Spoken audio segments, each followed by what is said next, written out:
இப்போ இன்றைக்கு நாங்கள் எங்களோட பசுமை, அதாவது எங்களுடைய சுவிட்சர்லாந்து தேசத்தில் நாங்கள் விவசாய பயிர்கள் செய்திருக்கிறோம். இந்த விவசாய பயிர்களிலிருந்து இன்றைக்கு நாங்கள் எங்களுடைய பலன்களை அறுவடை செய்ய இருக்கோம். அதில் நாங்கள் முதலாவதாக இப்போ நாங்கள் இங்கே பார்த்திங்கன்னா தெரியும், பார்த்திங்களா தக்காளி எப்படி விளைஞ்சிருக்குண்டு. இப்போ நாங்கள் தக்காளி எங்களோட வீட்டுக்காரி அறுவடை செய்ய போகிறோம்.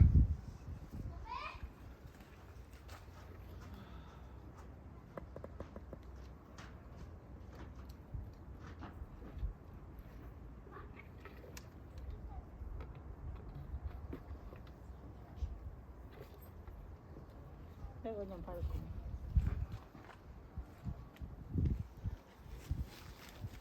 அதோட கொத்தமல்லி பார்த்திங்களா, இப்போ நாங்கள் வந்து எங்களோட வீட்டுக்கு தேவையான கொத்தமல்லி வந்து நாங்கள் பயிர் செய்திருக்கிறோம். கொத்தமல்லியை பார்த்திங்களா, இந்த நாட்டில் நாங்கள் எல்லா பயிர்களையும் வந்து நாங்கள் எங்களோட முயற்சி செய்தோம்னு சொன்னால் நாங்கள் எல்லா பயிர்களையும் விளைவிச்சு நாங்கள் எங்களோட வீட்டுக்கு தேவையான தேவைகளை நாங்கள் பூர்த்தி செய்யலாம். இப்போ இது கொத்தமல்லி. இங்கே பார்த்திங்கன்னு சொன்னால் அடுத்த ஆட்டமாக மிளகாய்கள் மிளகா காய்ச்சிருக்குது. அப்படியே பார்த்திங்கன்னு சொன்னால் கோவா பயிர் செய்திருக்கிறோம். பார்த்திங்களா, கோவா எப்படி இந்த தேசத்தில் வந்து கோவாயை நாங்கள் பயிர் செய்திருக்கிறோம். அதில் வந்து 2 விதமான கோவாய்கள் இருக்கிறது. இதில் 2 விதமான கோவா வந்து இது சிவப்பு கோவா. இந்த சிவப்பு கோவாயை பார்த்திங்களா எப்படி விளைஞ்சிருக்கு இந்த தேசத்தில். நாங்கள் எங்கள்கிட்ட முயற்சி செய்தோம்னு சொன்னால் நாங்கள் இங்கே எல்லா பயிர்களையும் செய்யலாம். இது வந்து புளுமன் கோலன்னு சொல்கிறது, அதாவது காலிஃப்ளவர்ன்றது. எங்களோட நாட்டில் சிங்கள பகுதிகளில் கண்டி நுவரெலியா அந்த பக்கங்கள்லாம் இந்த பயிர்கள் விளையும். பீட்ரூட்டை பார்த்திங்களா, பீட்ரூட் வந்து இந்த தேசத்தில் பீட்ரூட் செய்திருக்கிறோம். இப்போ பீட்ரூட் எங்களோட வீட்டுக்கு தேவையான மரக்கறியை நாங்கள் இன்றைக்கு எடுக்கிறோம்.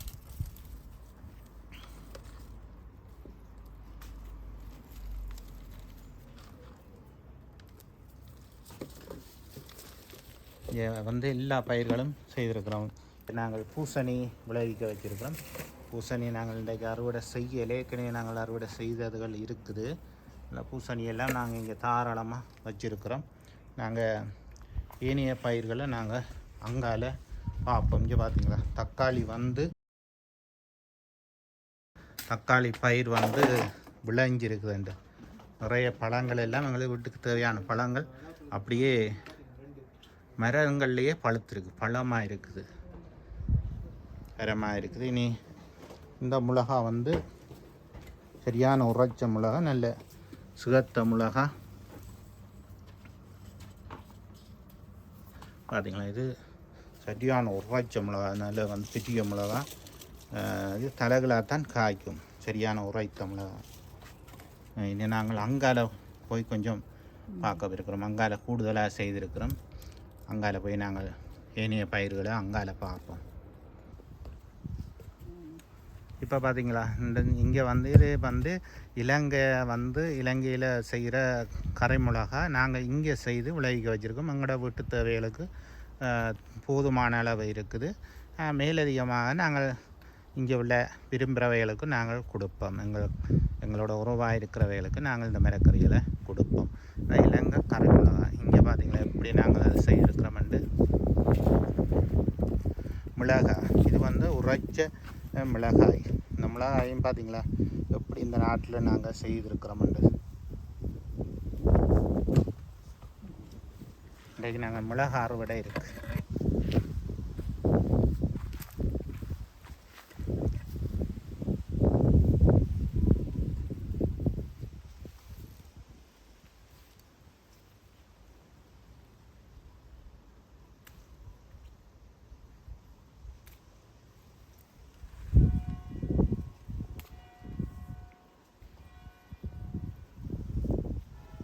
மிளகாயின் சைஸை பார்த்திங்களா, ஒரு மிளகா போதும் ஒரு கறி சமைக்கிறதுக்கு.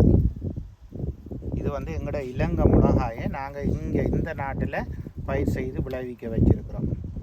இது இந்த நாட்டில் வந்து இந்த மிளகா வந்து கண்டு இங்கே நாங்கள் விலைக்கு வேண்டிய இல்லாது. ஒவ்வொரு கண்டும் வந்து 5 ரூபா 10 ரூபா, அந்த கண்டுன்ற வளர்ச்சிக்கு தகுந்த மாதிரி விலைகள் இருக்கும்.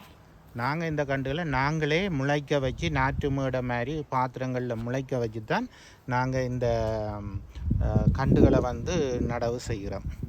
இப்போ இலங்கை மாதிரி வந்து வெளியான பிரதேசங்களில் வந்து நாட்டு மேடை போட முடியாது. நாங்கள் அதை அந்த காணொலியில் காண்பிக்கிறேன். கத்தரி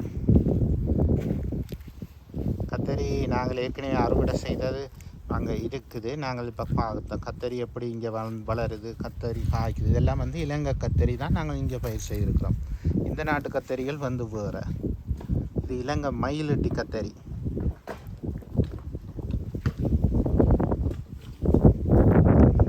இப்போ நாங்கள் கீரை வந்து பயிர் செய்து இந்த முளைக்கீரை என்று சொல்கிறது, முளைக்கீரையை நாங்கள் பயிர் செய்து அடுத்த முறைக்கான நாங்கள் விதைக்காக இந்த இதை விட்டுருக்கோம். இதிலிருந்து நாங்கள் விதை நாட்டு எடுத்து அடுத்த முறை பயிர் செய்வோம். இப்போ இதோடு சேர்ந்து சூரியகாந்தி நாங்கள் இதில் கொஞ்சம் வச்சுருக்கிறோம். என்னென்னு சொல்லிச்சோன்னா, இந்த சூரியகாந்தி பூக்களில் வந்து இங்கே தேனீக்கள் பக்கத்தில் இருக்கிறபடினால தேனீ இதில் வந்து இந்த மஞ்சள் பூக்களுக்கு வரும். இந்த மஞ்சள் பூக்களுக்கு தேனீ வந்து என்று சொல்லிச்சோன்னா, கத்தரி, மிளகாய், பூசணி இவைகளுக்கு வந்து அந்த மகரந்தம் சேர்க்கைக்கு இந்த மஞ்சள் பூக்கள் தோட்டத்தில் வச்சா பூக்கள் காய்க்கிற விகிதம் வந்து கொஞ்சம் அதிகரிக்கும் என்று சொல்கிறபடினால.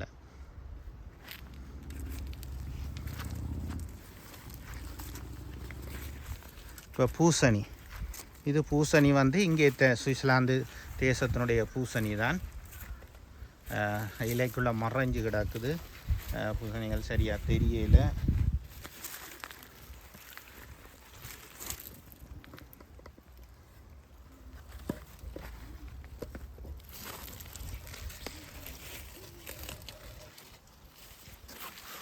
இந்த அழுக்க கிடக்கு, இந்த இலைக்கு கிடக்கு.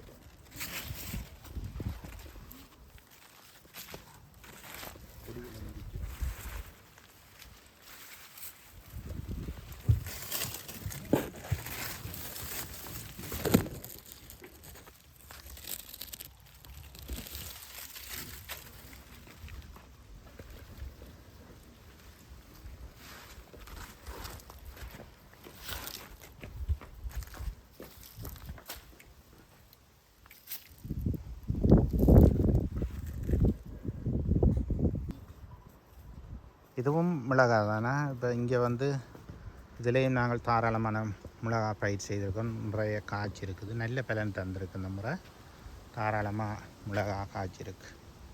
இலையும் கத்தரிகள் எல்லாம் வச்சுருக்கிறோம் தாராளமாக. இந்த முறை எல்லா காலத்துலேயும் கத்தரி வந்து காய்க்காது. இந்த முறை கத்தரி நல்ல நிறைய பூத்து காய்ச்சிருக்கு. இந்த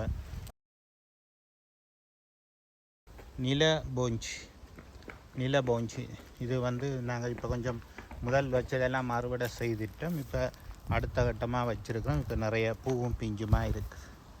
நல்ல பெரிய இன போஞ்சி. இலங்கையிலெல்லாம் போஞ்சி வாங்கி சாப்பிட்றோன்னு சொல்லிச்சோன்னா சரியான கஷ்டமாக இருக்கும். அப்போ நாங்களே பிரயாசப்பட்டு இதை செய்தோம்னா எங்களோட வீட்டு தேவைகளுக்கு போதுமான இருக்கும். இங்கே வந்து ஒரு வித்தியாசமான ஒரு பூசணி ஒன்று செய்திருக்கிறோம். இந்த பூசணியை வந்து நாங்கள் இன்றைக்கு அறுவடை செய்ய போகிறோம். இது நல்ல இந்த பூசணியை நாங்கள் சமைச்சு சாப்பிட்டோம்னா ஈரப்பிளாக்கா மாதிரியான ஒரு சுவை ஒன்று இருக்கும். அப்போ இது நாங்கள் வீட்டிலேயே வச்சு நாங்கள் இந்த பூசணியை அறுவடை செய்திருக்கோம். பார்த்திங்களா, இது ஒரு வடிவான அழகான ஒரு பூசணி.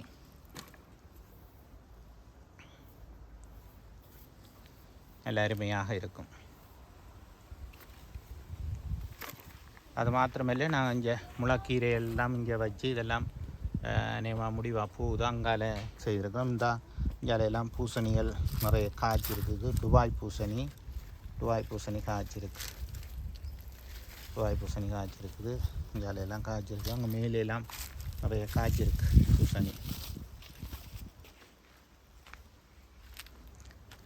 வேலையெல்லாம் வந்து நாங்கள் எங்களுடைய சனி ஞாயிறில் தான் எங்களுக்கு இங்கே வந்து விடுமுறை கிடைக்கும், லீவு நாள் கிடைக்கும். அந்த நேரங்களை நாங்கள் சும்மா பயன்படுத்தாமல் நாங்கள் இப்படியான இதுகளில் எங்களோட நேரங்களை நாங்கள் இதை செலவிட்டிருக்கிறோம். அப்போ இது எங்களோட தேவைக்கும் பூர்த்தி செய்யக்கூடியதாகவும் இருக்கும். இங்கே போஞ்சி காய்ச்சிருக்குது. இது வந்து ஒரு மஞ்சள் வகையான போஞ்சி, நல்ல டேஸ்ட்டாக இருக்கும் சாப்பிட்றதுக்கு. இது நிறைய இப்படி காய்ச்சிருக்குது. இதெல்லாம் போஞ்சி பயிர் செய்திருக்கிறோம். இது ஒரு வகையான சொக்கெட்டி என்று சொல்லுவோம். இங்கே நாங்கள் எங்களோட நாட்டில் வந்து அந்த கெக்கரிக்காய் சிங்கள பகுதிகளில் விளைவிக்கிற மரக்கறியை போலது. கூடுதலாக வந்து சுரக்காய் மாதிரி இருக்கும் இந்த மரக்கறி. இது நாங்கள் தாராளமாக கொஞ்சம் 2-3 மரம் வச்சாலே நிறைய காய்க்கும். இதில் பச்சையும் இருக்குது, மஞ்சள் காயும் காய்க்கும். சுரக்காய் போல் ஒரு சுவை இருக்கும். இந்த மரக்கறியில் வந்து சுரக்காய் மாதிரி தான் இருக்கும். பார்த்திங்கன்னா தெரியுது ஃப்ரீயான மரக்கறி நிறைய காய்ச்சிருக்கு. நாங்கள் நிறைய அறுவடை செய்திருக்கிறோம். இது வந்து மஞ்சள் போஞ்சி, நிலபோஞ்சி என்று சொல்கிறது. இப்போ நிறைய பூவும் பிஞ்சுமாக இருக்குது, நிறைய பூவும் பிஞ்சுமாக கிடக்குது. பாருங்கள், நிறைய காய்ச்சி இருக்குது. இது எங்களோட வீட்டுக்கு தேவைக்கு போக நாங்கள் மேலதிகமாக காய்க்கும். இன்னும் இப்போ பிஞ்சாக இருக்குது. இன்னும் சரியான பருவத்துக்கு வந்ததும் நாங்கள் ஆயும் நல்ல வடிவாக காய்ச்சிருக்கு. இது எங்களோட முயற்சியால் நாங்கள் இங்கே செய்திருக்கிறோம். இங்கால பீட்ரூட் வச்சுருக்கிறோம், லீக்ஸ் வச்சுருக்கிறோம். இப்படியா எல்லா மரக்கறியும் இங்கே வரும். லீக்ஸ் வரும், வெள்ளைப்பூடு வரும், கீரை வச்சுருக்கிறோம். இந்த இங்கேலையும் கீரை செய்திருக்கிறோம். எங்களோட தேவைக்கு தாராளமான கீரை இருக்குது.